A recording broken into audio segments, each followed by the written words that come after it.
Sleep disturbances increase the risk of heart attack, cancer, or dementia, make you age faster, and can literally drive you crazy. But behind these disturbances, there is always one main player that's damaged: melatonin. Melatonin makes me feel terrible, it gives me headaches, I've slept worse, it's even given me palpitations. Melatonin is the only molecule that inhibits both pathways of innate immunity. Two of the world's leading melatonin researchers will clear up all your doubts about this anti-aging hormone today. Above 2 milligrams, it's considered a medication. And then what happens? Well, the body goes crazy. I want to know if it's true that melatonin is hypnotic or if it's more of a chronobiotic. It's both. Melatonin is a chronobiotic with hypnotic properties. Welcome to Better Than Yesterday, Dario Acuña and Germain Escames. How are you both doing? Hello, Dr. Borja Bandera. It's a pleasure to be here with you. And Dario, this is the first time we've had you here. It's the first time, and I hope it's not the last. That's right, of course. Well, melatonin is still a fascinating topic for me, but also for our audience. And Germain, I think there were a lot of questions left from the last episode, right? So, first of all, I think it's very important for people to understand why melatonin is a special antioxidant, right? Different from other antioxidants that we either consume or our body produces. What's different about it? Well, indeed, melatonin is more potent than classic antioxidants like vitamin C or vitamin E, and for two main reasons. One, because when it eliminates free radicals, which are these molecules that damage our body, it does so through an antioxidant cascade. And what does this mean? Well, as it eliminates those free radicals, it turns into a series of metabolites, molecules that are still active, right? Some of them are even more potent than melatonin itself. This means that a single melatonin molecule can eliminate between 4 and 5 free radicals. Vitamin E or vitamin C don't work like that. They eliminate 1 free radical per molecule. That's where we see a difference. Another difference is that melatonin not only eliminates free radicals, but it also increases both the activity and the expression of antioxidant enzymes in the body. That is, it boosts the body's own defenses. And then there's another very interesting topic as well, and that's vitamin C and E as well, right? But we're going to focus on vitamin C. When it eliminates free radicals, it turns into another free radical. It's less potent, but it's still a free radical. So what happens? It needs to be regenerated in order to keep working. And this is where the body's enzymes act to regenerate that vitamin C.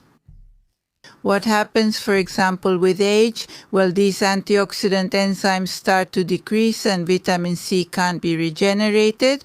And therefore, not only does it not work, but if we take or apply a lot of vitamin C, it can actually become pro-oxidant. Well, melatonin also increases these antioxidant enzymes that are necessary to regenerate vitamin C. So not only is it different, but if we also combine it with these antioxidants with vitamin C, it's a perfect combo, especially after a certain age. So it's more powerful on its own, and it also helps another antioxidant system in the body work better, right? It's extremely complete and the top antioxidant. Exactly. Yes. It's a very, very powerful antioxidant, much more than the others.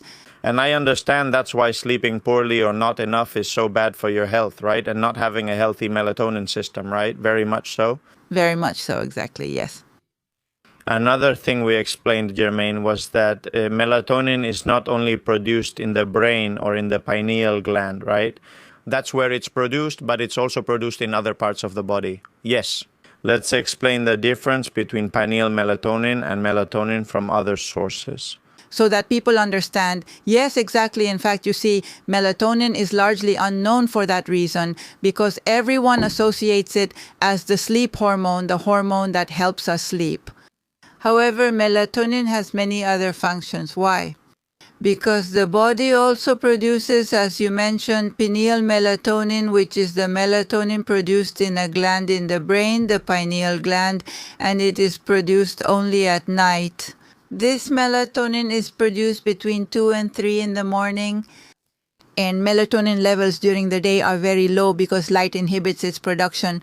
That is, there is a polysynaptic pathway, a pathway that connects the retina formed by several neurons, which reaches the pineal gland, so that when there is light, that pathway is blocked, not only during the day. If you, for example, at night turn on the light or keep looking at your phone, well, it gets blocked. It blocks the synthesis of melatonin. Well, then what function does this pineal melatonin have, which is produced at night between 2 and 3 in the morning and released into the bloodstream?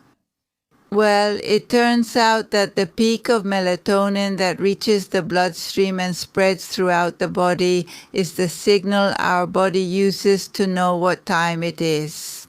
For example, we have a cortisol peak at 8 in the morning, but how does our adrenal gland know it's 8 in the morning? Well, it's melatonin that tells it the time. Because in the organs, in the cells, there are these genes called clock genes that are expressed every 24 hours. Well, melatonin regulates these genes, so we can say it's like there's a clock in the cell and melatonin winds it up every 24 hours, of course. That's the function of pineal melatonin, to regulate rhythms, not just the sleep rhythm. Every day, of course, it regulates the sleep rhythm. That's why it's known as the sleep hormone. But it regulates the rhythms of hormones, neurotransmitters, secretion, factors, cardiovascular rhythms, all the rhythms of the body. That's why when we travel and have jet lag because of the time difference, we feel so bad because our rhythms are disrupted, not just our sleep. And that's where pineal melatonin comes in. Or melatonin, it has a very important function because when that melatonin is resynchronized, we go back to sleeping and having our rhythms regulated. And that's why it's so good to take melatonin when you travel to avoid jet lag. Then we have extrapineal melatonin, which is the one produced in all the cells of the body. The skin produces melatonin, the pancreas, the liver. Well, this melatonin is different from the other melatonin. Pineal melatonin is the same molecule, but it differs in that it is produced in much higher concentrations. We're talking about concentrations in the micromolar range. Where exactly is it produced in the cell? In the cell, well, look, it's mainly produced inside the mitochondria. Inside the mitochondria? Exactly. Well, yes. And it's produced, as I was saying, at much higher concentrations than in the pineal gland. We're talking about higher, we're talking about concentrations in the micromolar range compared to nanomolar. That is, concentrations almost 1,000 times higher than those produced by the pineal gland. But that one doesn't go into the bloodstream. No, this one stays inside the cell and protects cells, acts as an antioxidant and anti-inflammatory, and protects mitochondria. That's very interesting. For example, we know, and I'm asking both of you because this wasn't in the script, if people who have mitochondrial damage, for example, metabolic diseases, produce less melatonin or produce a lower amount of melatonin, someone who has damaged mitochondria. Well, they would have to have a lot of damaged mitochondria in many cells, in many tissues, of course. Now, specifically in those cells of that tissue that have damaged mitochondria, yes, they do produce less melatonin, but on a global level, that wouldn't be significant. Okay? Okay. And it's been quite clear, Germaine. I think now I want to ask Dario, because there's another hormone that's also very well known in health, and it's actually related to the opposite, to the sun or to light, which is vitamin D, which, is a hormone, even though we call it a vitamin. And I wanted to ask you if there's any analogy or any synergy, any similarities between melatonin and vitamin D, right? Because it seems like they're opposed. What stands out to me is that both vitamin D and melatonin have receptors throughout the body, right? So they're like two very pleiotropic hormones that act in many places. I wanted to ask you about that, about your opinion on it. Yes. Indeed, it should be called a hormone rather than a vitamin, although it's still referred to as a vitamin. Well, they are opposites. That is, melatonin is the messenger of darkness because it is produced at night, and vitamin D is the messenger of the day because it is produced during the day. As long as we get sunlight, because it is activated mainly through skin exposure. But beyond that, both have a series of similar functions in that both, vitamin D activates the immune system, melatonin modulates the immune system. Vitamin D helps the immune system's B cells produce antibodies. Melatonin also promotes the production of antibodies. That is in terms of the regulation of our innate immunity, but also cellular immunity. Both work together in a very interesting way. Maybe vitamin D activates the immune system more, and melatonin acts as a brake so it doesn't get out of control, right? We could say that. Very interesting. But vitamin D also works to regulate calcium metabolism and maintain bone health, and a series of functions necessary to maintain adequate bone mineral density, right?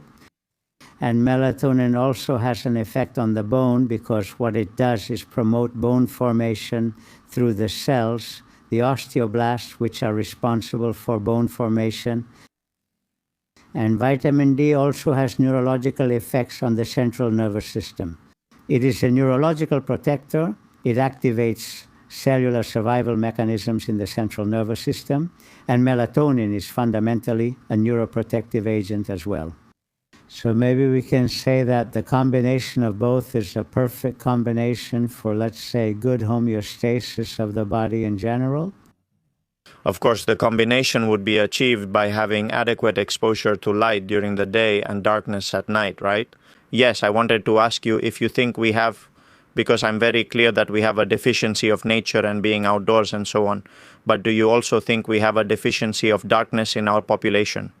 Yes. Well, since the Industrial Revolution, of course, since they started putting lights in the streets, in houses, in entertainment centers, right? That doesn't mean there weren't lights before, but the lights that existed were just a few extra lights. Warm with a wavelength component that didn't affect melatonin production. White light blocks our melatonin because it has a blue component between 460 and 480 nanometers in wavelength. Warm light doesn't have that component. That's why in the natural habitat, in the afternoon, as the sun sets, the light stops being white and becomes warm, orange, reddish, and that's when melatonin production begins. But if we keep white light on until late at night, or what happens now with the time change, which adds 2 more hours of light in the evening, that delays it. The production of melatonin, with all the consequences that has on the sleep cycle and the rest of the rhythms. We can say that this decreases the amount of sleep hours in the general population, and approximately there is a sleep debt of about 2 hours or less in the entire world population. Because of this excess light in the late afternoon and evening. The daylight saving time change we have in summer. The time change in environmental lighting, among other things. On average, fewer hours than we should. That we should sleep. And then tablets and cell phones until late at night. That's terrible. Very, very common. I mean, staying on the couch until late with your phone, right? Very, very important. And Germain, we say colloquially that at night our body cleans itself, right? The waste from the cells gets cleaned out, the lymphatic system eliminates it. Does melatonin play a role here? I mean, does it clean up cellular waste? Well, melatonin plays a very important role since it's a powerful antioxidant. As we've said, it's going to protect the cells from the damage caused by that cellular waste, those free radicals, right? But there's also something very important, which is that melatonin also enhances all the repair mechanisms that are activated at night. For example, melatonin protects DNA. Not only does it protect it, but it also enhances the DNA repair mechanisms. When DNA is damaged, a series of intracellular reactions and enzymes are activated to repair it, right? So the cycle stops. If it can't be repaired, then that cell dies. But what's the problem? That with age, all these repair mechanisms also decrease. So melatonin enhances all these repair mechanisms. It increases the expression of these enzymes, right? So that's one thing. And also because we can say that melatonin is a very, very powerful substance because it reduces inflammation, which is also important. All these inflammatory factors, this waste causes inflammation. Well, melatonin reduces that inflammation. And there's another very interesting topic, which is senescent cells. That is, all this waste and the oxidative stress it produces damage cells, both the epithelial cells and the stem cells, right? So when the stem cells are damaged, these cells can become senescent. What does that mean? Well, it means they stop dividing. They stop dividing, and as we've said, they become a senescent cell. And what happens then? Well, they start secreting toxins, inflammatory factors around them. So they're going to affect all those cells around them, damaging them. We're going to have more and more senescent cells.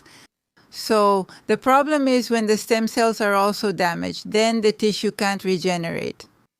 What's the problem with these senescent cells? Well, of course, they're regenerated. They're related to aging and age-related diseases. And they're cells very similar to tumor cells that are resistant to apoptosis. That is, they don't die. So we have cells, senescent cells, that don't divide, but on top of that, they're secreting toxins, damaging the surrounding cells, and you can't get rid of them. You can't because they don't die. The problem is that senolytic drugs are drugs aimed at these senescent cells. As of today, there isn't any that is truly effective because the drugs that eliminate senescent cells also eliminate or damage healthy cells. Because if they're going to kill, let's say, a senescent cell or remove it, well, they can't tell the difference. Up until now, they haven't found a way to differentiate between a senescent cell and a regular cell. Well, a very interesting study was just published, right, in January 2026,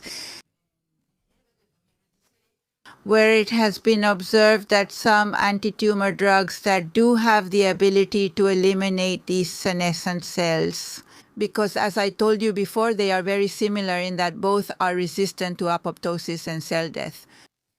And here we have seen that melatonin plays a very interesting and beautiful role because melatonin has a dual effect.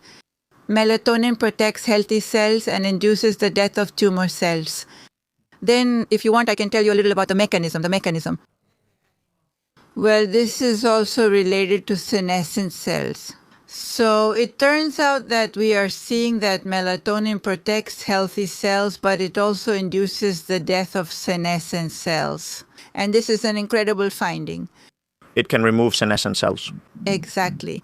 And also, notice that this is very important because we have to keep in mind that aging doesn't start on the surface. It actually starts in the deeper layers, well, in the cells, inside the cells. In the skin, for example, we could say the deeper layers, and then in the organs, it starts inside the cells. That is, these senescent cells are related to the whole aging process and to many related pathologies. With aging, finding drugs that eliminate these senescent cells is a great discovery. So it's also a senolytic. Yes, absolutely. It's acting as a senolytic. And also, on top of that, because of these anti-inflammatory effects that melatonin has, it's also going to eliminate all these molecules or inflammatory factors produced by these senescent cells that are damaging the whole environment, the microenvironment, and the cell itself. The secretory pattern associated with senescence, right? It's like they're constantly throwing bombs and damaging healthy cells. That's right. Melatonin eliminates all those bombs. How wonderful. The bombs they fire, and it also takes out the trigger. Of course. And getting into the more practical side, obviously, lifestyle habits, everything people already know is important for maintaining healthy melatonin levels. But we also need to make a distinction, right? Between using melatonin for what people usually use it for, which is to sleep better. We'll talk about that in a moment, or to age better, right? And when it comes to aging better, it's true that exogenous melatonin is used and it's taken at much higher doses, right? So I want to ask why you have to take a much higher dose. I think you've explained the answer before, but mainly if it's safe to take melatonin at much higher doses than what we usually take to sleep better, which is usually 2, 3, or 4 milligrams. Yes, well, this is a very interesting question. Because indeed, the doses that are sold in pharmacies, for example, which are melatonin products, to sleep, that dose is to reach nanomolar range levels in plasma, as we have said, which is enough to regulate sleep. Well, enough depends, because if there is a very big sleep disorder, it's not enough either. Now, with those doses of melatonin, we don't achieve anything inside the cell. Because we've said that those cellular protective effects occur at concentrations almost 1,000 times higher than what's in plasma, the amount that's used for sleep. Therefore, if I want an anti-aging effect, a cellular protective effect, I have to take high doses, much higher doses, so that it reaches the cell. These aren't high doses, they're doses to achieve a physiological concentration of melatonin in the cell. Okay. It's high if we compare it to what's needed to regulate sleep. Now, is this safe? It depends, because we have to keep in mind that melatonin is a medication. Above 2 milligrams, it's considered a medication. And why should we be careful when taking melatonin, and why shouldn't we just take melatonin like a supplement? Because it's not a supplement. Above 2 milligrams, it's a medication. A medication? Well, because it can cause disruptions in your rhythms. And I'll explain. We produce a peak of melatonin between 2 and 3 that's under normal physiological conditions, not in the morning. Yes, between 2 and 3 in the morning, but that's the peak that regulates the sleep rhythm, as long as there's no disruption in the rhythms. If you have a chrono disruption now, you don't sleep well because your rhythm is altered, and therefore so is your melatonin peak, which happens a lot after the age of 50. Since practically everyone or a lot of people sleep poorly, it turns out that your peak doesn't happen between 2 and 3. Maybe it's at 5 in the morning, or it happens at 10 at night. So you take melatonin at a much higher dose to have those protective effects, and you take it half an hour before going to bed, between 11 and 12, let's say. It turns out that you will suddenly have 2 peaks in your body, the one from the melatonin you're taking and the endogenous one that's just floating around and not being produced at the right time. Okay.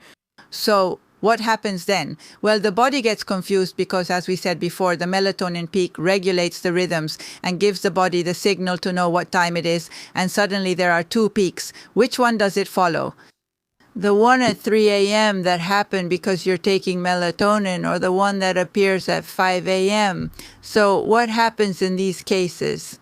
Well, when people say melatonin makes me feel awful, it gives me a headache, I slept worse, it even gave me tachycardia, they're experiencing something like jet lag, which is a total disruption. So what should you do?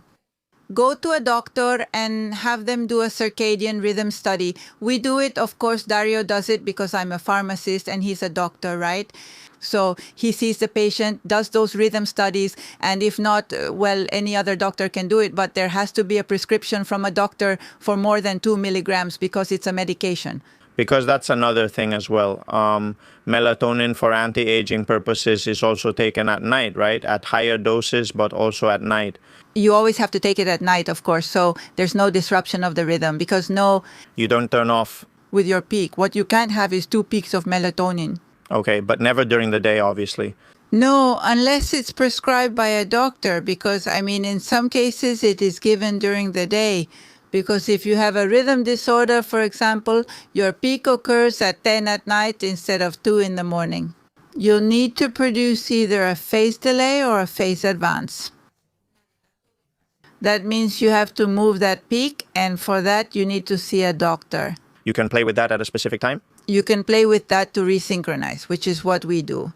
That's really interesting. I didn't know that. Dario, if you want, you can explain rhythm studies to us, how they're done, and how to determine if a patient has an adequate rhythm. Yes, there are 2 fundamental aspects. First, a sleep quality assessment questionnaire is done, which tells us if the person has good sleep or poor sleep. Then afterwards, we do 2 fundamental things. One is to assess their chronotype. The chronotype is the genetic basis that tells each individual what their ideal time to go to bed and wake up is. It is regulated by a series of genes, which are the clock genes, located in an area of the brain called the hypothalamus, specifically the suprachiasmatic nuclei. And that tells each individual your bedtime is 10 p.m., 11 p.m., 12 a.m., 1 a.m., 2 a.m., or even 8 p.m. So based on that, the population is classified into chronotypes. The intermediate chronotype, which is the most common, is where the ideal bedtime is between 10 p.m. and 12 a.m. and waking up between 6 and 8 a.m., always with an ideal sleep period of between 7 and 9 hours, let's say an average of 8 hours. The evening chronotype is the one who goes to bed later, around 2 or 3 in the morning, and ideally wakes up 8 hours later. Of course, at 11 in the morning or around noon at the earliest. What percent of people have that? In total, about 15%, okay, noted. And of that 15, there's a 5% who are extreme, who go to bed as late as 4 in the morning, and if they can, get up 8 hours later. The problem with this chronotype is that it usually doesn't fit normal work schedules. So it's very common among students. I always see students in class at 8 in the morning and they're nodding off. And it's not because they went out partying. They tell me, of course, I just don't feel sleepy until 2 in the morning. So I go to bed at 2, but I get up at 7 because I have class at 8. So she's asleep, kind of out of it during the day. And in the afternoon, she starts to wake up. Because that evening chronotype makes that person much more active from noon in the afternoon and all the way into the night, even into the early morning hours. And they're waking up. And the morning chronotype, the one who goes to bed at 8 in the evening, for example, and gets up at 4 or 5. So ideally, the morning chronotype is the best for those people who work during the day in the morning. Because when they get up at 5, they're fully active. But however, in the evening is when they start to notice that feeling that they're already winding down. And a question comes to mind. Because you know that nowadays, Dario, we want to copy everyone's routines, right? So there are a lot of Americans out there who get up at 3 in the morning and start their routine and share it on Instagram, and everyone wants to copy it. Can an intermediate chronotype by force of habit become a morning chronotype, or is that going against nature and damaging one's health? Yes, that's going against nature. There's no way to go back now. Another thing is that this chronotype, for example, the morning chronotype, of course, if he goes to bed at 8, about 4 hours later, he'll have that nighttime melatonin peak, which is around 12, 1 o'clock. And this example of this student who goes to bed at dawn and, of course, has to work or go to school. To class early and then he's sleepy. Can we change anything? Yes, we can make changes. That is, we can force our chronotype to shift 2 or 3 hours forward or backward. Well, that's quite a lot. Yes, it's quite a lot. And in the case of these students, what I do is study that chronotype and propose a treatment to shift it earlier. Because they go to sleep late, because their biological clock starts producing melatonin later.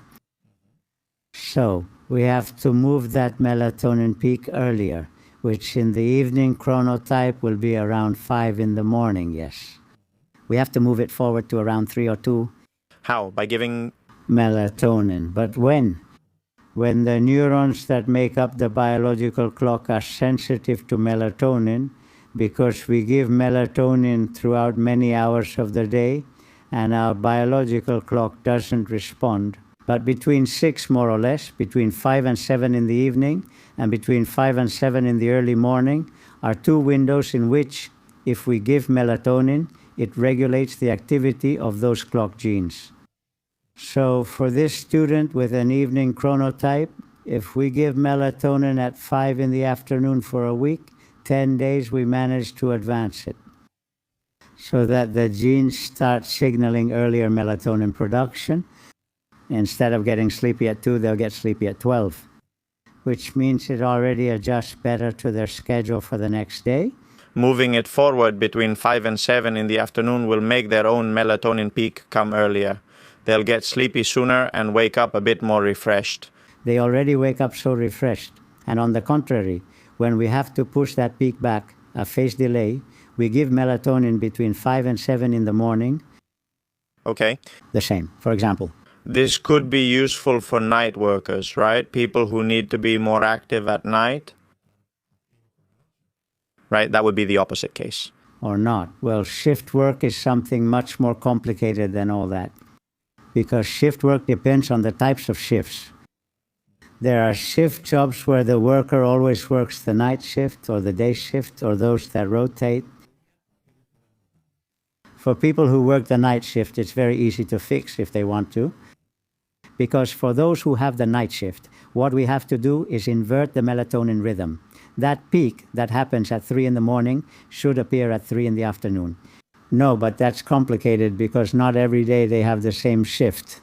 Sure, but wouldn't it be easiest if they always work the night shift? Of course, no. I mean, when the night shift is continuous. It's always... Okay. Continuous means it lasts at least a week, okay? So during that week, what needs to be done is that when that person finishes the night shift and goes home, they should avoid light as much as possible. So put on some dark glasses, get home, close the windows, and sleep in the dark for at least 6 hours. With that, we start to reverse the rhythm and adjust it better so that the person is more active at night. And during the day, they're already rested. Okay. And when this night worker has a day shift the following week, then you adjust the melatonin timing, taking it at night. Okay, so we keep adjusting. We manage to work with that.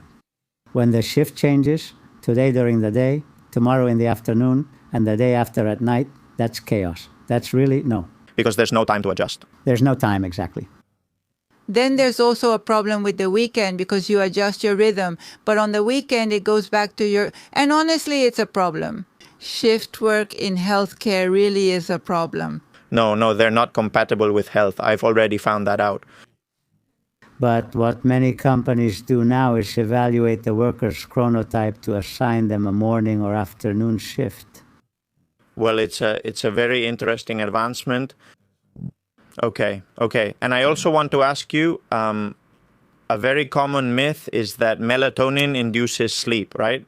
I want to know if it's true that melatonin induces sleep, meaning is it hypnotic or is it more of a chronobiotic, regulating the rhythm, which is what we've talked about? Both things. Melatonin is a chronobiotic with hypnotic properties, okay? We already know why it's a chronobiotic, because it's a hormone that's produced at a specific time every day, every 24 hours around 3 in the morning, and that sets the rhythm for all the other cells in the body. As Germain explained earlier, it's very clear that this nighttime signal reaches the cell and tells the cell, set your clock to 0. That in 24 hours I'll come back again to set your clock to 0 to mark the full cycle. So that's what we call the chronobiotic property. But what melatonin does is also increase the expression, or rather the activity of GABA receptors in the central nervous system.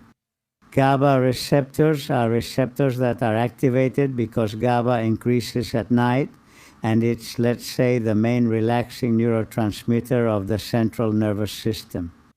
Whereas glutamate, on the other hand, is the main excitatory neurotransmitter. So during the day, glutamate predominates and GABA decreases. At night, GABA predominates and glutamate decreases. When melatonin increases, melatonin stimulates and activates certain GABA receptors, the GABA-A receptors, which are responsible for that wind-down phase of rest, let's say, of depression of our central nervous system. And classic hypnotics, benzodiazepines, act on the same GABA-A receptor. That's why melatonin has those hypnotic properties. Not as potent as benzodiazepines. But it doesn't cause addiction. Exactly. That's why it doesn't cause addiction, tolerance, or anything like that. But it has those two properties that are very useful for inducing sleep.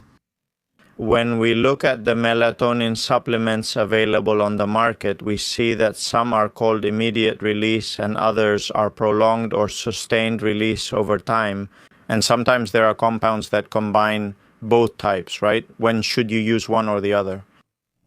Well, look, in general, regular melatonin, the normal release type, is mainly used when the issue is taking a long time to fall asleep. That is, the person goes to bed and takes a long time to fall asleep. So we use regular release melatonin between 1 and 3 hours before going to bed, depending on each person's sensitivity to melatonin. And when we give that melatonin 2 hours later, 3 hours later, it will reach its peak. and then it speeds up or shortens that latency. When the problem is that someone wakes up many times during the night, usually extended release melatonin works better. Because for a longer period of time, it doesn't just produce a single peak and then drop, but instead acts over a longer period, forming a sort of plateau that tries to maintain sleep better by reducing awakenings. And of course, you can combine both when both problems exist, right? Very well. Is there any supplement or molecule that is synergistic with the action of melatonin that you would say melatonin works very well when taken with this? Well, for example, if we're talking about melatonin acting on GABA, and one of the cations that regulates the GABA receptor is magnesium. So we can use melatonin and take magnesium, one of the forms of magnesium, not all of them. One that is absorbed very quickly, which is bisglycinate, together with melatonin, and it enhances the effect. Can it enhance? It can enhance the effect of melatonin. Wow, basically that's it. Or you can also take GABA, exogenous GABA. What happens is that exogenous GABA is not very effective when it comes to reaching the brain. In terms of bioavailability. It usually doesn't work very well, but magnesium and melatonin do. Well, after that, you can add other things like valerian or herbal teas, natural ones, relaxants, something that eases a bit of the anxiety that person might have and works together with melatonin. German, we haven't talked about the high doses used for anti-aging, but roughly what range are we talking about? Yes. Para anti-that? Sí. Yes, it can be done. Well, I don't really like giving doses because you would have to do an assessment first, right? Like she said, a range. More or less. Look, we work with between 50 and 600 milligrams. And more, for example, look, we did a clinical trial with a melatonin gel for mucositis, which was approved by the EMS in 12 hospitals in Spain in 80 patients with head and neck cancer. And the dose was 300 milligrams because for mucositis, it was applied 5 times a day. That is 1,500 milligrams a day. Topical? No, it was a gel that, yes, they would rinse with it and then swallow it. They swallowed it. Yes, it was approved by the EMS. There were no adverse effects. And besides, these were patients with cancer, head and neck cancer, treated with radiotherapy and chemotherapy. So that's why I'm telling you that we use doses between 50 and... It's individualized. You must consider each one. Case. Yes, you have to look at it. Then there's another issue you have to be careful with, which is what treatment that patient or person is taking, because melatonin honestly hasn't shown any adverse effects up to now. In fact, in all the clinical trials we've done with cancer patients, with sepsis patients, everything has been approved by the EMS and we haven't seen any adverse effects. Now, right? Also, we're going to do another clinical trial in sepsis, a bigger one with more patients. So, but we do have to be careful about one thing, and that's that melatonin is metabolized in the liver through an enzyme called P450. Of course. So, there are also many drugs that are metabolized through this enzyme. What happens if you take melatonin and you're taking a drug that is metabolized through this enzyme and is hepatotoxic? Well, it's going to compete with the metabolism of that hepatotoxic drug, which can damage the liver. So it will be metabolized less and its level in the plasma will increase. And then the results can be tremendous because it could even cause liver failure, right? In fact, initially it was said that melatonin could cause liver damage, but no, later it was seen that this was actually due to interactions. It was because of the interactions. In fact, we had, well, not us specifically, but there is a group in Seville that is conducting a clinical trial in patients with multiple sclerosis. And they had to stop it because suddenly they saw that certain patients had some liver problems, their transaminase levels went up, and then they saw that it wasn't that. They were taking a drug that was hepatotoxic and its metabolism was decreased. It decreased, of course, of course. So the issue is dosage. It's a medication and you have to go to a doctor so they can recommend a higher dose for you. Also, they'll have to give you a prescription because with that compounded formula, right? Exactly. And above 2 milligrams, you need a prescription, of course. Right, okay, I understand now. Now, when used topically, there is a problem. topically in creams like anti-aging ones, melatonin does need to be applied in a high dose, of course, because otherwise it has no effect. And there it's not a problem because it doesn't go into the... It's more local. Okay, we'll talk about that now. Dario, I wanted to do a practical exercise because it's also very practical. Because a few months ago we were in Bogota, Colombia, and we were traveling from Spain, from Madrid, I imagine. And, we got there. I remember that I arrived at 6 or 7 in the evening, but I was unbelievably sleepy. Of course, because back home it was 6 hours later, which was midnight or 1 in the morning. So in that case, I remember that it took me a few, we were at a conference, just so people know, doing outreach and giving scientific talks on longevity. But if I had wanted to speed up the process from the 3 or 4 days it took me to adjust to just 1 or 2 days, how should I have taken melatonin, right? Sorry to interrupt. I know it's tough for you, but it was quick for me. Of course, she arrived and I asked her, have you had jet lag, Yerman? No, me, jet lag, nothing at all. So what's the trick so people know? Well, the trick is in general to start taking, if the person doesn't normally take melatonin and is going to make a transoceanic trip, start taking melatonin 3 to 5 days before the trip. Before, yes. Before the trip. So you are reinforcing the endogenous chronobiotic system with the melatonin you are taking. He keeps taking it. When he gets there, he continues taking melatonin for another 3 to 5 days and then returns without any problem within that range. That is, he should not stop taking melatonin during the time he is traveling while he is at the destination. And once he returns, if he wants, once they get back home, they should keep taking it for another 3 or 5 days continuously, okay? If he wants, he can stop taking it since everything is already perfectly regulated. So I started taking melatonin in 1993 because I went to the United States because of jet lag, and I haven't stopped taking it since then. So...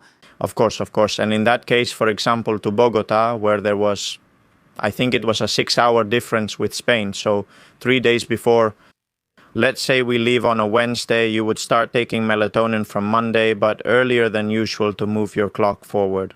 No, normally you can take melatonin at your usual time. Of course, ideally, if that person doesn't have any sleep problems and supposedly doesn't have any issues with rhythm disturbances, then they would start taking melatonin. Well, about an hour before going to bed, approximately, and throughout the trip and at the destination, they do the same. Some cases don't respond, and then you'd have to do what you're suggesting. And I have recommended that. In some cases, especially in children. Move the time a little earlier? Move it a little earlier, because when we get there, there's that 6-hour time difference. That's what makes our melatonin peak shift compared to our sleep schedule at the destination, right?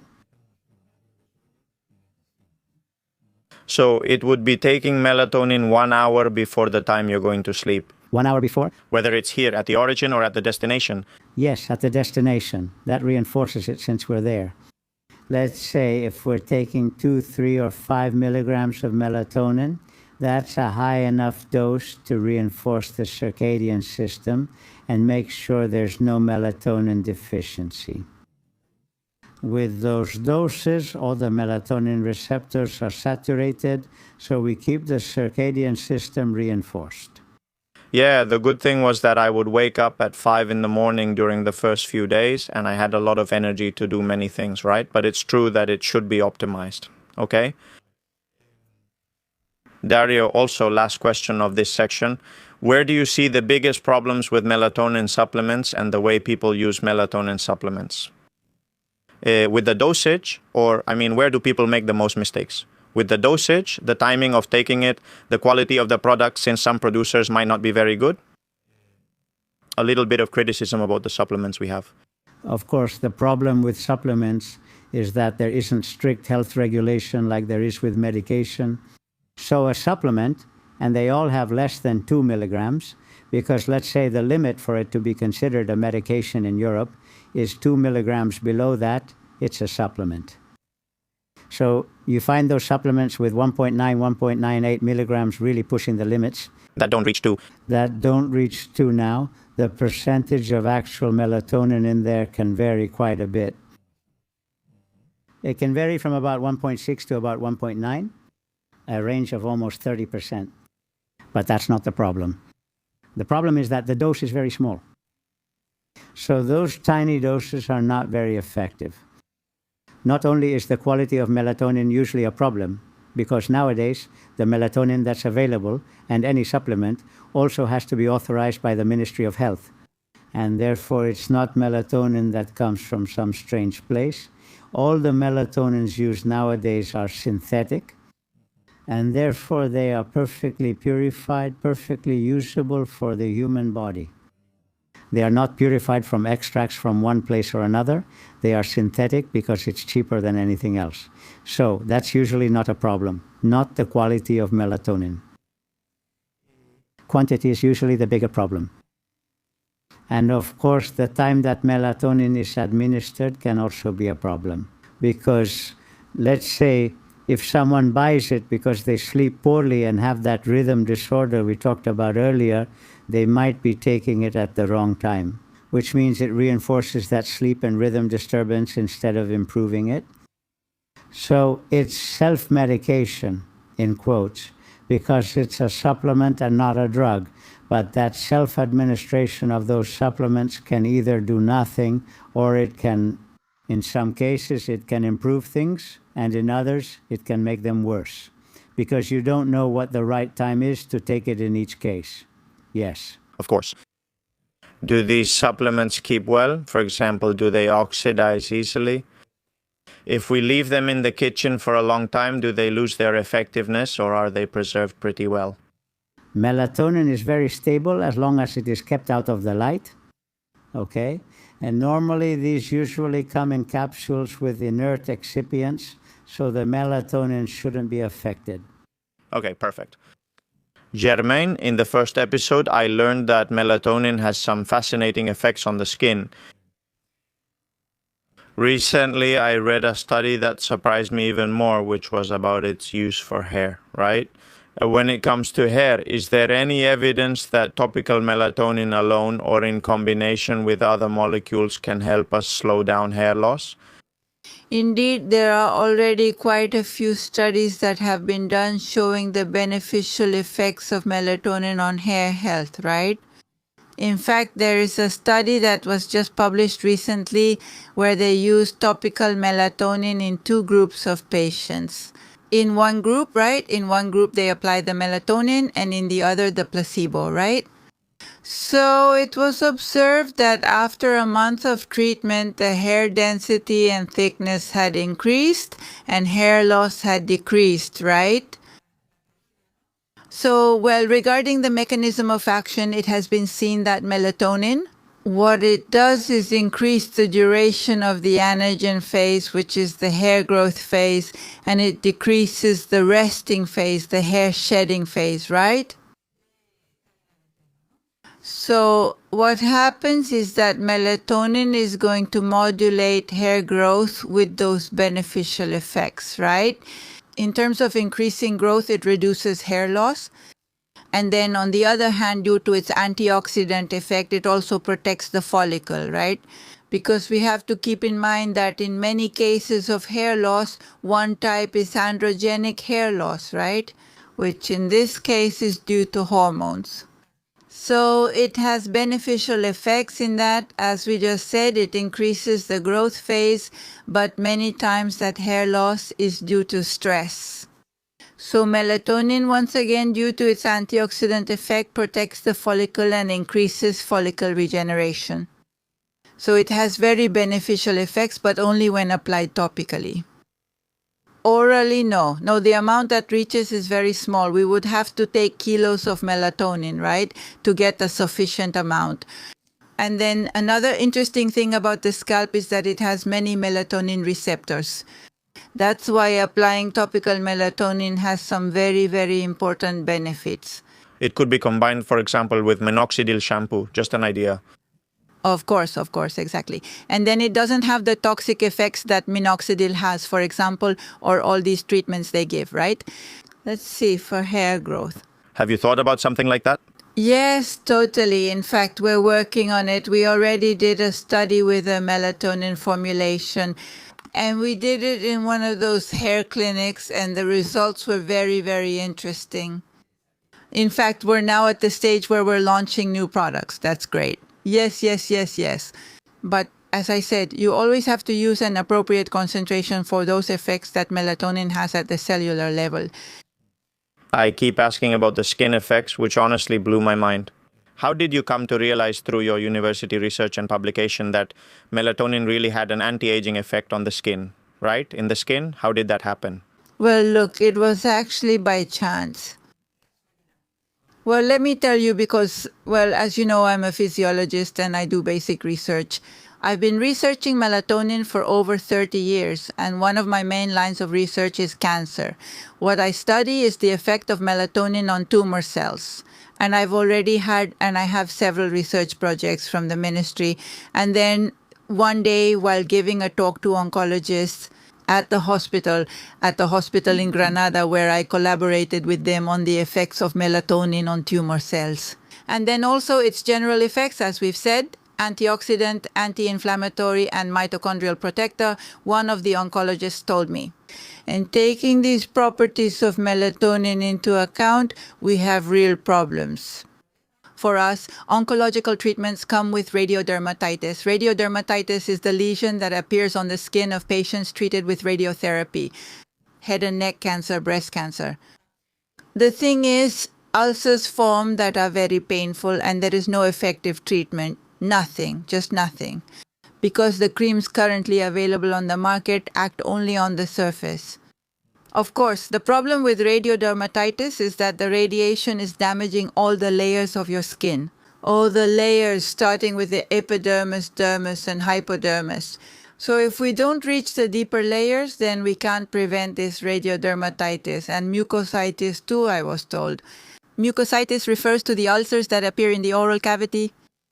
Also in patients treated with chemo and radiotherapy, they are ulcers that appear in the oral cavity but affect the entire gastrointestinal tract. Very painful. There is no effective treatment as of today. They do not respond to corticosteroids. They are so painful that even with opioids we can't manage it. They don't eat. They don't swallow well and the patients become malnourished. They simply can't. Eventually they can't eat or drink, so you need to use a nasogastric tube. Sometimes you even have to stop the chemo or radiotherapy treatment with all that implies. They're patients, but just think about it. Stopping the chemo treatment could mean a reactivation of the tumor process. And then there's the risk of infections. Infections are dangerous because these are immunosuppressed patients. Well, after that talk, I went to the lab. Like I told you, I'm a pharmacist. And that's where I started working, searching, and looking into what kind of formulation we could make. And also, it was a surprise because, of course, I started working with little mice. I do pure and basic research, really hardcore, right? So we irradiated the skin of the mice, applied. I made a cream in the lab. We applied it, and it had no effect. So we said, what happened here? Well, what happened was that melatonin has some physicochemical properties that made it go into the bloodstream. So it wasn't retained in the skin. So we had to create a formulation that would retain the melatonin in the skin, so it would be like a slow release and at an effective concentration. To avoid these ulcers that appeared on the skin, then we also did it on the mucosa, and to reverse and to prevent them and reverse them in case they had already appeared. We did it, we made the cream, we made the gel, we patented it. We patented both the formulation and the concentration range, and that's how it started, because we saw that melatonin regenerated skin damaged by radiotherapy. That's when we thought, well, melatonin... Sorry, is it this one? Yes. It's this one, right? This is it. I mean, because I see here it says protective and moisturizing cream for skin subjected to radiotherapy. It has melatonin and Q10, right? CoQ10 also helps there. Q10 is very important because we use it at a high concentration, so it works at the mitochondrial level.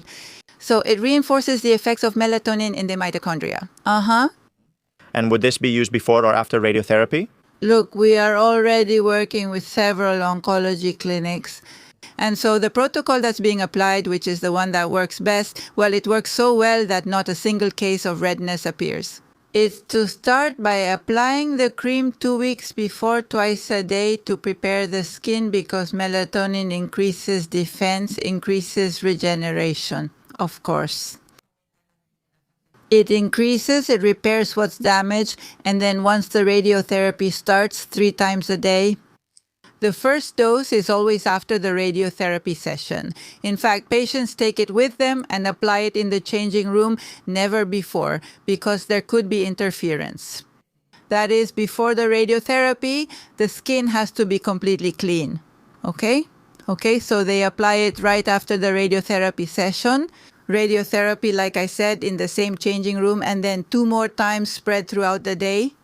And this, well, once the radiotherapy is finished, for up to 2 more weeks, because sometimes, there's like a memory effect, right?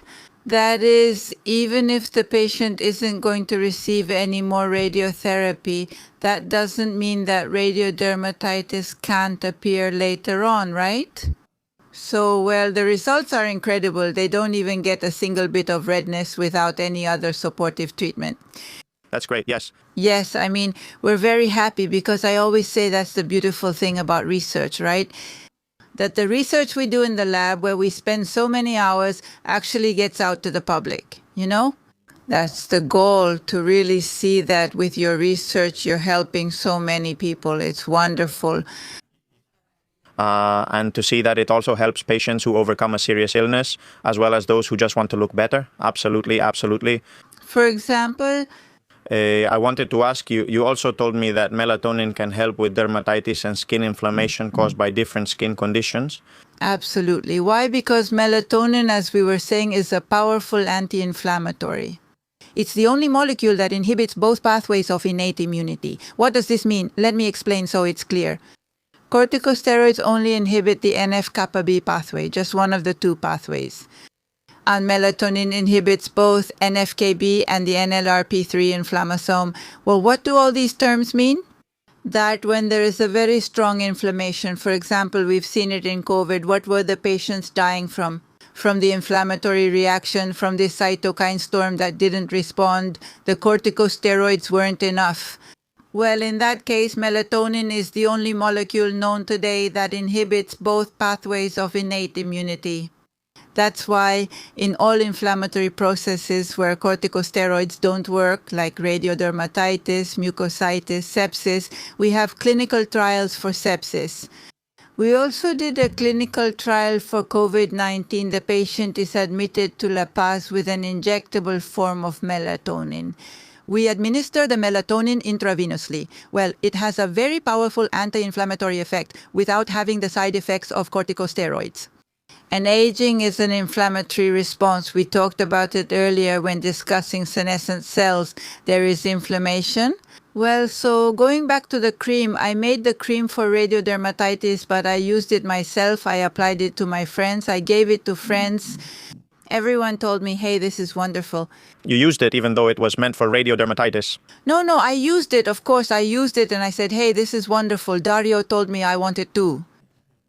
And so he used it too. And when we saw this, when we decided to start a spin-off at PharmaMer, which is a company linked to the University of Granada, and market it as an anti-aging product. And also, well, for the skincare of patients undergoing radiotherapy. Well, now those like aging, there it is. And going back to the radio, to the, of course, dermatitis, irritated skin. So what happens? Well, we also made this one for radiodermatitis, and then this one. We also saw that all autoimmune diseases involve inflammation, and when that inflammation was reduced with melatonin, the condition improved a lot. So I made one that is more specific for this type of condition, which is not as strong as this one, because dermatitis is not the same as radiodermatitis. It wasn't necessary. All these components at such high doses, I mean, this one has a higher dose of melatonin. it has more of everything. Of course, it's much more potent. And then this one is for dermatitis, but we've even applied it to children. Atopic dermatitis. Atopic dermatitis. Well, it's incredible. We have a specific case of, a provider, right?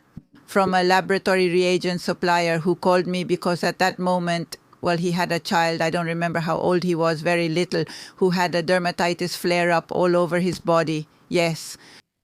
He had gone to the emergency room, he had gone to his pediatrician, but he wasn't responding. And then he asked me if he could apply Mel-13 Hals. I told him yes, but that at that moment we didn't have experience with children, so he should only put a little bit on one arm.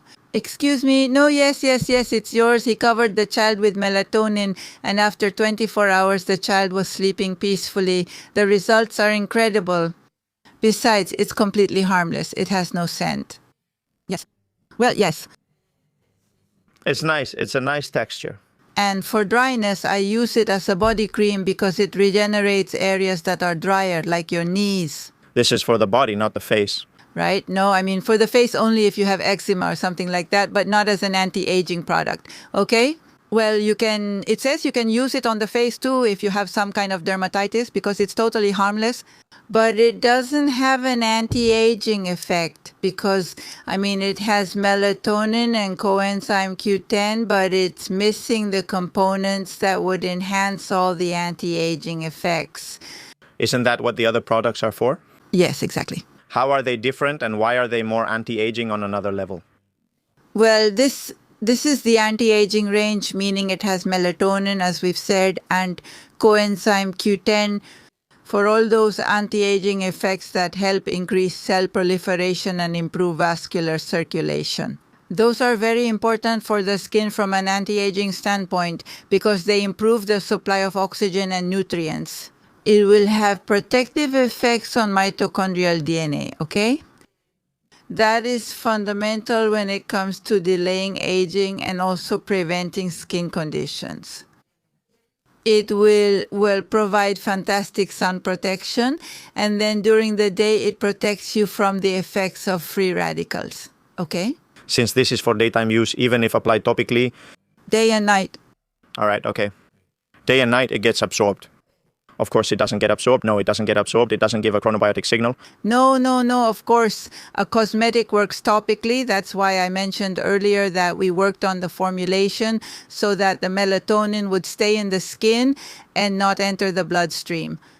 And what does melatonin do at night? It reactivates all those cellular repair mechanisms. So what's the result? Well, skin that's much less damaged during the day by radiation and pollution because it protects you at night.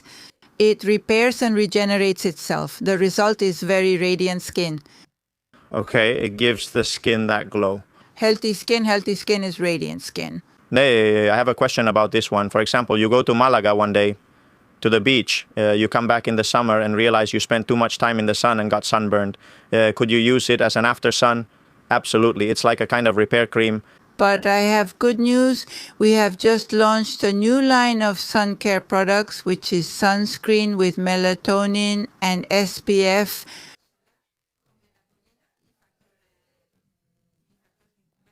More than 50, right? Yes, SPF 50 plus. Exactly. And after sun lotion as well. Okay, that's what it has. Melatonin. It will still have to, of course. Why is sunscreen so important? Sunscreen, melatonin protects you from radiation, but it's not a sunscreen. So combining sunscreen with melatonin is a perfect combo because with sunscreen, we're not protected 100%. There's no 100% protection. Claims of over 50 or nearly total protection are false. That is what sunscreen does, is repel radiation, but there is always a percentage of radiation that will penetrate and harm you. Therefore, if you combine it with melatonin, melatonin protects you from the radiation that gets in and also helps repair the damage if there has already been some, right? So that sunscreen, It's the perfect synergy. yes, for the body and face. We'll see that soon, although by the time you watch this episode, it's probably already available on the website. It's already available. It will already be available on the website. Well, what I really like is that, you started this in 2013 with an incredible research background spanning decades, right? So you've managed to apply it. That's something very few entrepreneurs do. Usually an entrepreneur takes someone else's idea and reproduces it, gives it better marketing and so on.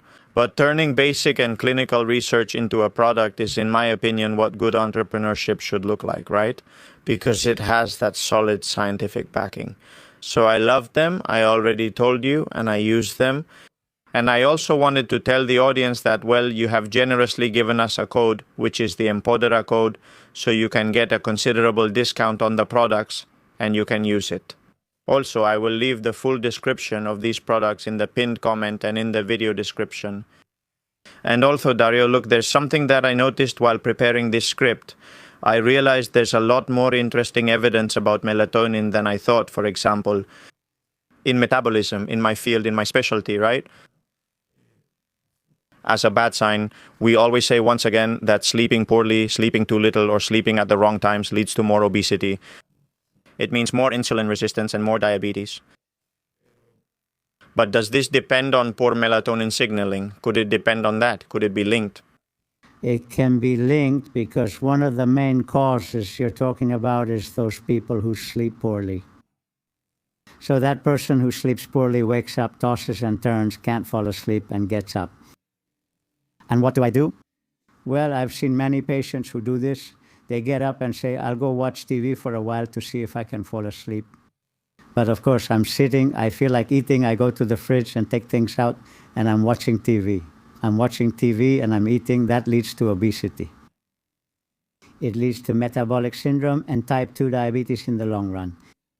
So of course, that whole process comes from poor sleep. So if we fix the cause, which is restoring sleep, we avoid all those side effects. And there's something that's out there in science, it's not entirely clear, but it's important to keep it in mind. That type 2 diabetes that comes from all these previous causes, it's being said that over time it can trigger Alzheimer's. And that's what was once called type 3 diabetes. So of course there isn't clear, consistent data saying that whether that's the case or not. But due to the increase in obesity that we are continuously seeing in the population, the risk is that at least an important percentage of that will trigger a neurodegenerative process with age. Yes. Yes, that sleeping less is totally associated with a higher risk of Alzheimer's. Of course. In fact, melatonin has some adjunctive role in psychiatry, in disorders like, mood disorders or schizophrenia, or in neurocognitive disorders, or in the withdrawal of hypnotics, like benzodiazepines. There's a phrase from a psychiatrist that really stuck with me, and he said something like, there's no psychiatric disorder that doesn't come with a sleep disorder. So every psychiatric patient, in one way or another, has some kind of sleep issue. And many of the drugs used in psychiatry cause insomnia, which makes the situation even worse. So what happens in this whole situation? Well, there are many conditions. You are describing situations of depression, anxiety, for example, which is one part of them. Melatonin is a molecule that derives from serotonin. Serotonin, or serotonin reuptake inhibitors are one of the most commonly used antidepressants, right? So it has been described that the serotonin receptor forms a dimer with the melatonin receptor. So melatonin acting there has the anxiolytic effect we know it has, along with a slight antidepressant effect. It's not a typical antidepressant, but it has that small component that, for mild depressive or anxiety symptoms, may be enough to counteract them. But not in more severe cases, of course. And the combination of melatonin with serotonin reuptake inhibitors is even better. It can help as an adjunct. That's one thing in that type of syndrome. There is a psychiatric syndrome called seasonal affective disorder, which is, let's say, the mild or moderate equivalent of manic depressive psychosis. It's the person who gets depressed at a certain time of year, mainly in autumn and winter, and feels euphoric in spring and summer. That shift in mood. Well, it has been determined that this is a typical case of biological clock disturbance. It's a typical case of chronodisruption, in which what happens to these patients is that the melatonin peak is occurring 4 or 5 hours later than normal, than usual, throughout the whole year. They have even used lithium for this type of condition. Well, by administering melatonin, as we mentioned before, to advance that delayed peak, to achieve that phase advance, all the symptoms disappear. It's a typical case of a psychiatric illness caused by a process of chronodisruption. The ideal treatment, of course, is the proper administration of melatonin to cause that advance. Does the mood swing disappear? Completely, 100%. At specific doses or at... The dose would have to be calculated, but we're not talking about high doses because it's about regulating the rhythm, not regulating other things. When you adjust the doses, do you calculate based on weight or do you calculate based on the clinical situation, or is it trial and error? How would you tell a patient that they need to take 30 or 50, I don't know? To know the dose, we need to know the person's melatonin rhythm, which we measure in saliva to see if the melatonin peak is in the right place, if it's advanced or if it's delayed. Secondly, the chronotype. Let's see if that individual's chronotype matches that melatonin peak or if there's a dissociation. And based on that, we usually use other markers of inflammation and oxidative stress, which are altered when the rhythm is disrupted. So for all of that, we have a formula that allows us to calculate the right dose to correct all of it. Okay, very interesting. And there's another area that I also find incredible, which is we know there's a global epidemic, especially in the West, of declining fertility. A decline in fertility in women and a decline in fertility in men, right? Most likely due to lifestyle factors. And here, for example, I found out that melatonin is the molecule with the highest concentration in follicular fluid, ovarian. So can it also help us here to improve fertility? For example, a couple trying to have a child but can't, as such cases are increasingly common. Yes. Of course, of course. As long as, because there are already studies published showing that by properly dosing melatonin, female infertility can be corrected. In a type of infertility which is actually quite common, there is an increase in oxidative stress that is degrading those follicles. And therefore the egg does not mature properly and is infertile. Treatment with melatonin eliminates that oxidative stress present there, and ovulation returns to normal. And therefore fertility is achieved without any other type of treatment.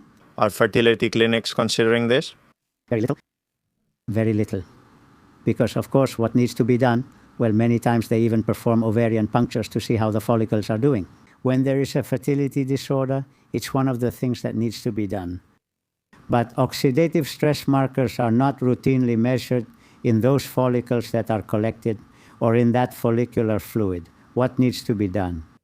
If oxidative stress is elevated, we already know the cause of that infertility in that case. What about the man's testicle? In the testicle, it's not so clear. Well, it's not so clear that the cause is an increase in oxidative stress at the testicular level. Possibly many other processes are involved there. Because, of course, while in the ovary, one cell is maturing per month in the follicle, in the testicle, millions are being produced every day. So there could be many other causes that affect that. But there is one area where melatonin does help in male infertility. And if we use melatonin in semen used for in vitro fertilization, melatonin improves sperm motility and reduces their oxidative stress. In that case, yes. adding, let's say, melatonin to the seminal fluid. Melatonin in seminal fluid makes them live longer and move better. They move better and therefore have a greater ability to perform the acrosome reaction they need to penetrate the egg. That has been studied, and yes, that's true. And it's because sperm cells are, I believe, the cells with the most mitochondria in the entire body. So a lot of mitochondria working generate tremendous oxidative stress. Because they have to move a lot and very fast and through a very hostile environment. Exactly. So there, yes, in vitro it has been demonstrated. In vivo, for now, it hasn't. Well, very interesting. And Germaine, wrapping up with the area you work on most, which is oncology, right? First, I'm going to ask you, do you think melatonin plays a bigger role in cancer prevention or in cancer treatment? Well, look, it's very interesting because we are studying both. I just submitted a project proposal from the Spanish Cancer Association specifically to study prevention. And because we already have some preliminary results that I'll explain to you now. As for the anti-tumor effects, we've also been studying this for several years now, with numerous published works of mine and from other research groups as well, right? So prevention right now, well, it seems that it does prevent. But the results we have, which we've done in mice, of course, are that we had some mice treated with melatonin in their feed for 3 months. And after 3 months, we injected them with some tumor cells and induced the tumor. That's how it's done. So what happened? Then we had the group treated with melatonin and the group in which we induced the tumor that was not treated with melatonin. Well, the group treated with melatonin still developed tumors because, of course, we were injecting the tumor cells right into the flank, right? But it took quite a few more days for them to develop. Exactly. So what we want to do now, which we haven't done yet, we just applied for this project, is to use a model that develops the tumor in a more physiological way. That is a tumor that appears spontaneously, right? Not one where we are injecting the cells, which does exist, right? That is, it has about 6 mutations, and when you administer a certain drug, the tumor develops. So the idea would be to treat it first. But how? Melatonin for a certain period of time and then see if the tumor is induced, right? There isn't any study right now that talks about that or that has really demonstrated prevention. It's thought to be preventive because of all those effects we've mentioned, anti-inflammatory, antioxidant, that it repairs DNA. I mean, it protects and repairs DNA, right? That's regarding prevention. Regarding anti-tumor effects, melatonin has a dual effect. In fact, that's the first thing oncologists asked us when we developed the cream for radiodermatitis. Why? Because melatonin is an antioxidant, it increases cell proliferation, and it inhibits cell death, apoptosis. So it was going to regenerate those tissues damaged by radiotherapy. But of course, the oncologist would ask me, what about the tumor cell? Because if a molecule is inhibiting cell death, making cells proliferate more, and inhibiting free radicals, which many treatments actually increase, will there be interference? Well, no, there isn't any interference. Why? Because melatonin has a dual effect, meaning it protects healthy cells and inhibits tumor cells and causes their death. In a healthy cell, it increases cell proliferation, inhibits ROS, the free radicals, while in a tumor cell it does the exact opposite. It increases free radicals and inhibits cell proliferation, and it also induces cell death processes. What happens? All of this is published in PASMed. That is, it's not like melatonin goes through the bloodstream and says, you're a healthy cell, I'll protect you, and you're a tumor cell, I'll induce your death. It doesn't know. It's just a molecule. Melatonin acts exactly the same in a healthy cell and in a tumor cell by increasing mitochondrial function. What happens is that the final result is different. Why? Because of the metabolism. That is, a healthy cell has an aerobic metabolism.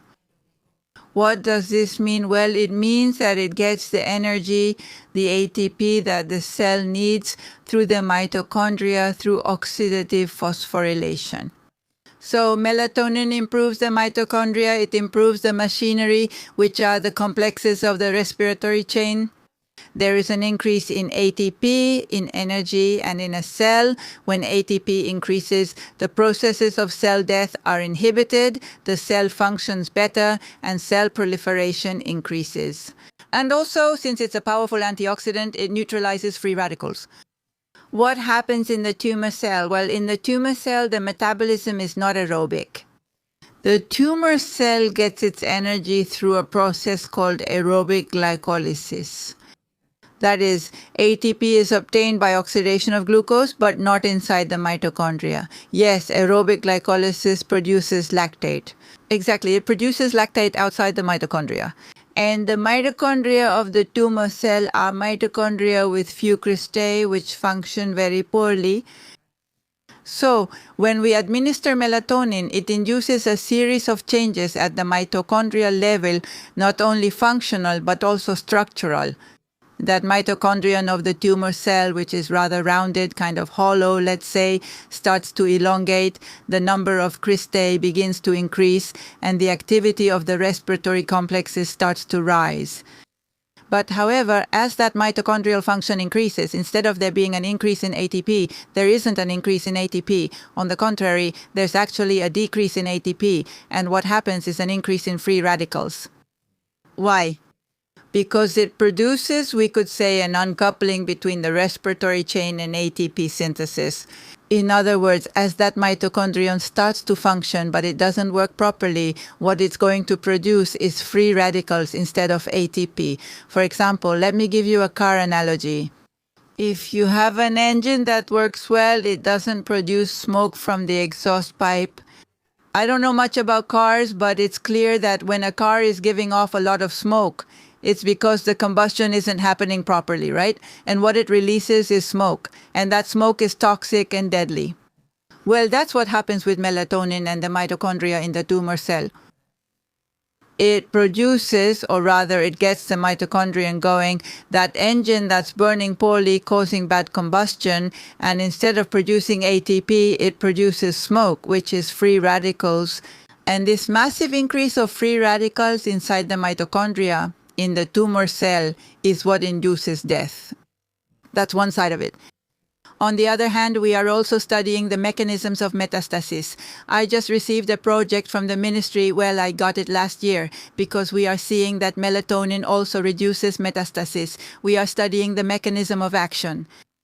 It's not known why they work. No, there isn't a way. Well, we think what happens is that we are studying one pathway, which is the NRF2 pathway, NRF2. It's a factor that, is involved. It's a transcription factor that, when activated, is induced into the nucleus and enters the nucleus and induces the expression of many genes, among them, above all, antioxidant genes. So tumor cells have this highly elevated antioxidant factor to eliminate those free radicals and in that way prolong their life, of course. So we are seeing that melatonin acts on NRF2, inhibiting NRF2 in the tumor cell as well, and protecting and increasing it in the normal cell. That's why antioxidants increase in a healthy cell, and it inhibits and has opposite effects in the tumor cell. Now, at the moment, we don't know why it does that. We're currently studying that in depth. Right? And do you think more is needed for clinical oncologists to take this molecule into account? No. But that's what I wanted to say. No, I don't want to create false expectations because there are many people now taking melatonin. We take melatonin too. And if someone is dealing with a tumor, it doesn't mean that melatonin is going to have any effect. Because melatonin, for example, we only found these anti-tumor effects when we administered melatonin directly into the tumor. Because the melatonin in the plasma doesn't reach the tumor in high enough amounts. Sure, but that only works if injected directly. Through intratumoral injection. So I work with many oncologists, and now what we want is to bring this to the clinic through a clinical trial, of course. because there are already many cancer treatments that are administered through intratumoral injection. That's one thing. On the other hand, we are also working to deliver that melatonin through nanoparticles targeted to the tumor so that it can penetrate right into the tumor. So we want to combine those two therapies. Not just intratumoral injection, but also to have some way to deliver it, like with nanoparticles. Or we're looking to see how, through what mechanism, so that it goes directly into the tumor. For now, the one we take orally, even if we take kilos of melatonin, it doesn't get inside the tumor, of course. Because it doesn't have, the tumor also has some protective mechanisms, right? And it repels, it doesn't reach, yes. That's also what happens with drugs. Of course, many tumors are surrounded by a capsule, so melatonin is not able to get in. Or they have abnormal vessels that systemic circulation can't reach. And besides, all these results are from animal experiments.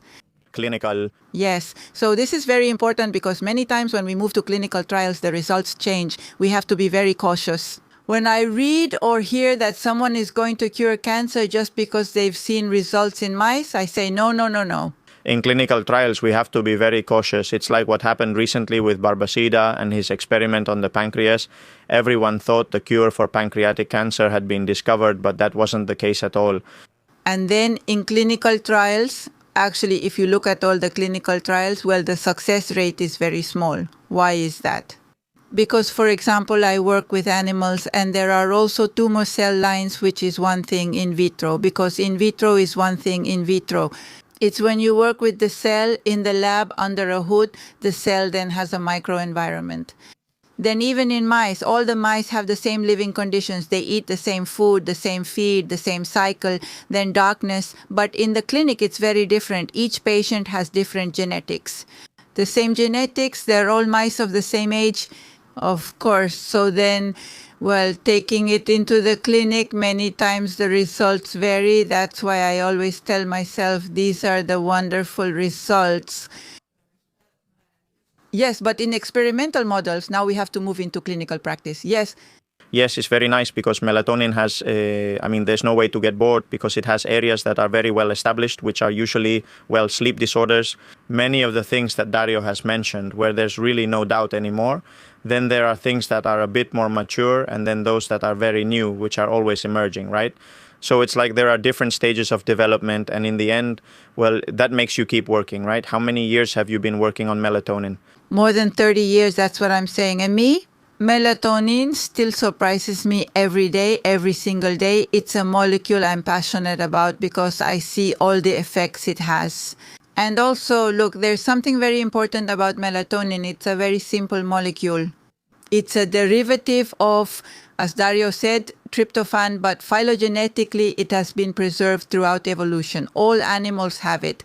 Living beings have it, not just animals, living beings, bacteria. Bacteria have melatonin.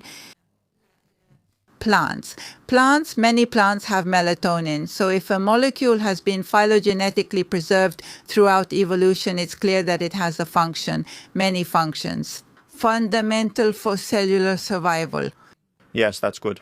Anyway, I've really enjoyed the episode. Thank you very much, Dario and Germaine. This has been a masterclass, a real one, about melatonin and its research. So, this is your home. I hope the audience likes it too. I'm sure they will. And that you keep researching so you can keep bringing interesting things to the podcast, right? Well, thank you very much, Borja. And you know that for me, talking about melatonin is my passion. I could spend hours and days talking about melatonin. That's great. Well, thank you very much. And I'm going to give you a gift so you can think about future podcasts. All right. Well, while Dario comes to surprise me, let me remind you that you have these wonderful products based on research available, right? With the code EMPODER, you also get 10% off. And I have to add one thing. The formula has also been completely reformulated regarding the preservatives. They are totally harmless. All the formulations have been reformulated. Yes, until you gave it a formulated version. Yes. Yes, how nice. Dr. Ari Acuña, la melatonina te ilumina. Well, I really didn't know that, of course. The book just came out, right? Yes. Okay, tell us a little about what this book covers. Everything we've talked about. Or go ahead and tell us. Do you have a pen?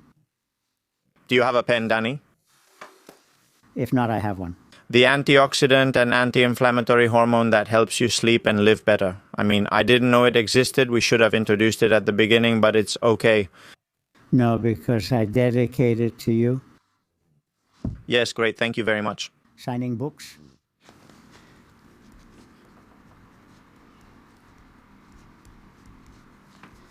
Well, it covers more than 30 years, right? Of research. That's no small thing, yes. Always at the University of Granada. Have you worked with other universities? Yes. A lot with the United States, with Reuters, where I did my post. Doc with Reuters. Yes. And then we collaborate with many universities. For example, right now I'm working with one in France, with Montpellier. We've also worked with Germany for a long time, yes. Well, thank you very much, Dario. Here is the book by Dr. Dario Acuna, La Melatonina Te Illumina. I haven't read it yet because it just came out and he just gave it to me, but I will read it and I'm sure it's going to be very, very revealing. Because understanding melatonin is one of the pillars of health. I've verified it myself. I've made many educational videos about this hormone for a long time, and that's how it is. So that's it, guys. I hope you learned a lot in this episode, and I'll see you in the next one. A big hug, and keep empowering. Keep empowering.